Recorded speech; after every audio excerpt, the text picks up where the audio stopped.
Moto squad with me Naveen. So எல்லா ஷோரூம்லையும் பார்த்தீங்கன்னா இன்னைக்கு லான்ச் ஆகிருக்கக்கூடிய ஸ்பெஷல் வெஹிக்கிள்ஸ் பற்றி நம்ம ரிவ்யூ பண்ணிருக்கோம். அந்த வகையில் இப்போ மோட்டோ சைக்கிள் என்டிசியாஸ்டிக் கடையில் அது போக ரெட்ரோ கிளாசிக் ரொம்ப பிடிச்சவங்க நடுவில் பேசக்கூடிய ஒரு மிகப்பெரிய டாபிக் அப்படின்னா பிஎஸ்ஏ அப்படின்னு கோல்ஸ் கிளாசிக். மேக்ஸிமம் இந்த ரூட் பண்ணுறவங்க பார்த்தீங்கன்னா வந்து லாங் ட்ராவல் அந்த பவர் என்தூசியஸாக இருக்கிற கஸ்டமர்ஸ் மட்டும் தான் இது லைக் பண்ணுவாங்க. அதனால் இந்த பிஎஸ்ஏ பிராண்டுன்றது பார்த்தீங்கன்னா அரௌண்ட் 100 years ஹிஸ்டரியாக இருக்கிற பிராண்ட் இது ஆக்சுவலாக டோட்டலாக பார்த்தீங்கன்னா அந்த கஸ்டமர்ஸ் எல்லாமே லைக் இதை ஒன்ஸ் ட்ரைவ் பண்ணாலுமே அதோட அக்ரெசிவ்னஸ் அண்ட் பிரேக்கிங் இந்த ஃபுல் பொட்டன்ஷியல் வெஹிக்கிளோட பிஎஸ்சியோட 650 எல்லாமே உங்களுக்கு தெரியும். ஸோ நீங்க சொன்ன மாதிரி 100 years ஹிஸ்டரி இருக்கு. பர்மிங்ஹாம் ஸ்மால் ஆஃப் ஃபேக்டரி டைம்ல வந்து ஒரு அமினிஷன் கிரேட். கரெக்ட். ஸோ அது பார்க்கும்போது ஐ கேன் ஃபீல் சொல்றது ரெட்ரோ கிளாசிக் ஃபீல் வந்து டிஃபரெண்டா இருக்கு. ஸோ ஸ்ட்ரைட்டா வந்து நம்ம இன்ஜின் போயிடலாம். ஸோ இன்ஜின் ஸ்பெசிஃபிகேஷன் பார்த்தீங்கன்னா உங்களுக்கு ஓவரால் 650 இன் சிங்கிள் சிலிண்டர். எல்லாம் 650 அதர் பிராண்ட்ஸ் எல்லாமே டியூவல் சிலிண்டர்ஸ் எல்லாமே வரும். எதுக்கு சிங்கிள் சிலிண்டர் பார்த்தீங்கன்னா உங்களுக்கு பவர் வந்து சிங்கிள் ஓவர் கேம் ஷாப்னு சொல்லுவாங்க. உள்ள இன்டீரியர் போகணும்னு பார்த்தீங்கன்னா வால்வ்ஸ் பார்த்தீங்கன்னா 4 வால்வ்ஸ் இருக்கும் உங்களுக்கு இன்ஜின் செக்மெண்ட். அதனால 4 வால்வ்ஸ். ஆமாம், பவர் உங்களுக்கு இனிஷியேட்டிவாகவே உங்களுக்கு ஆக்சிலேட்டர் இருந்து இமீடியேட் உங்களுக்கு வீல் ரெஸ்பான்ஸ் உங்களுக்கு டார்க் உங்களுக்கு இனிஷியேட்டிவாக உங்களுக்கு தெரியும் உங்களுக்கு.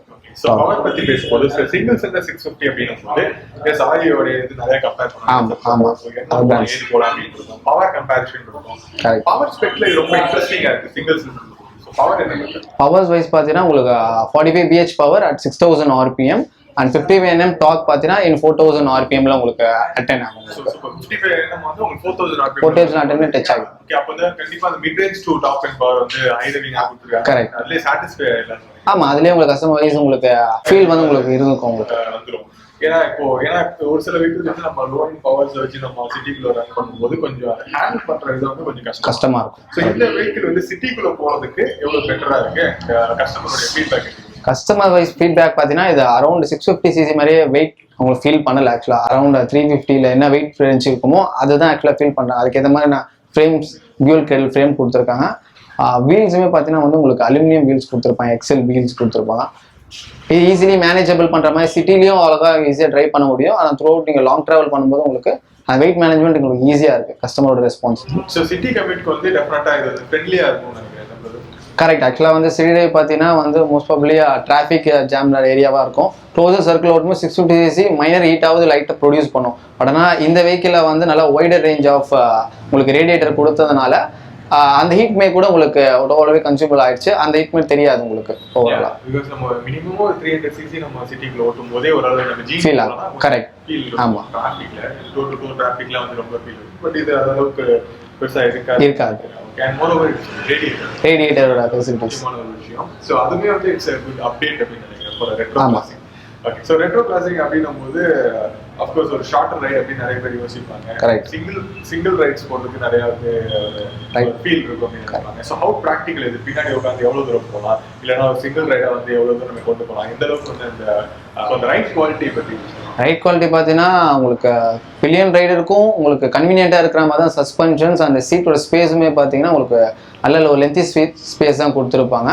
அந்த சஸ்பென்ஷனும் பார்த்தீங்கன்னா உங்களுக்கு single billion and dual billion ரெண்டு பேருமே கம்ஃபர்டபுளாக அவங்களால த்ரூ அவுட் லாங் ட்ரைவ் பண்ண முடியும். அந்த அளவுக்கு கம்ஃபர்ட் வந்து இப்போ ரைட்டும் அந்த வெஹிக்கிளில் இருக்குது. Pirelli Phantom Sportscom டயர்ஸ் கொடுத்துருக்காங்க. ஃப்ரண்ட்டில் 100 செக்மெண்ட் அண்ட் ரியரில் 150 செக்மெண்ட். வெட் ரோட்ஸோட ட்ரை ரோட்ஸில் பெர்ஃபார்மன்ஸ் சூப்பராக இருக்கும். சஸ்பென்ஷன்ஸ் பொறுத்த வரைக்கும் ஃப்ரண்ட்டில் டெலஸ்கோபிக் சஸ்பென்ஷன், ரியரில் 5 ஸ்டெப் அட்ஜஸ்டபிள் ஷாக் அப்சர்வர் கொடுத்துருக்காங்க. பட் இது ரியர் சீட்ஸை பொறுத்த வரைக்கும் கொஞ்சம் டைட்டான ஒரு சஸ்பென்ஷனாக இருக்குது. ஹார்ட் ரோட்ஸில் கொஞ்சம் ஹார்டாகவே ஃபீல் வந்து உட்காந்துட்டு வர பில்லியனுக்கு ரொம்பவே நல்லா தெரியும். ரெட்ரோ லுக்கில் செம்ம அழகாக இருக்க இந்த ஃபியூல் டேங்க் 12 liters. இதோட மைலேஜ் 25 km/L. சிங்கிள் சிலிண்டரோட எக்ஸாஸ்ட் நோட் அந்தளவுக்கு இம்ப்ரெசிவாக இல்லை, கொஞ்சம் ரீஃபைன்மெண்ட் மேலே டவுட் இருக்குது. பட் இந்த சைலன்சர்ஸ் பார்க்குறதுக்கு ரொம்ப அழகாகவும் அண்ட் ஆஃப்டர் மார்க்கெட் சைலன்சர் மாதிரியே இருக்குது. 5 கலர் ஆப்ஷன்ஸ் இருக்குது. ஆன்ரோ 3,60,000 4,05,000 வரைக்கும். BSA 650 நீங்கள் டேரெக்டாக டெஸ்ட் ட்ரைவ் பண்ணுறதுக்கு அண்ட் லைவாக வண்டியோடைய மாடல்ஸை பார்க்குறதுக்கு சென்னையில் இருக்கக்கூடிய நந்தனம் ஜாவாவுக்கு நீங்கள் டேரெக்டாக வந்தீங்கன்னா BSAவை நீங்கள் பார்த்து டெஸ்ட் ட்ரைவ் பண்ணிக்கலாம். பிடிச்சிருந்துன்னா புக் பண்ணிக்கலாம்.